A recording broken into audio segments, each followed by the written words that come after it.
सौर ऊर्जेच्या वापरामुळे राज्यात दर्जेदार आरोग्य सुविधा उपलब्ध होतील असा विश्वास मुख्यमंत्री देवेंद्र फडणवीस यांनी व्यक्त केला आहे।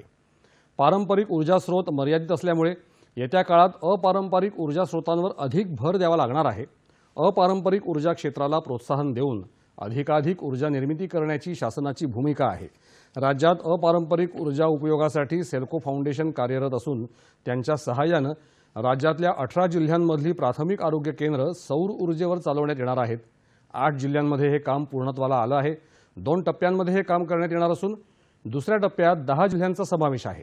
प्राथमिक आरोग्य केंद्र ऊर्जेबाबत स्वावलंबी झाल्याने 24 तास अखंड वीज पुरवठ्याची गरज पूर्ण होणार असून यामुळे आरोग्य सेवा अधिक बळकट होणार आहे। त्याचबरोबर वीज देयकांमध्येही मोठी बचत होणार असल्याचं मुख्यमंत्री म्हणाले।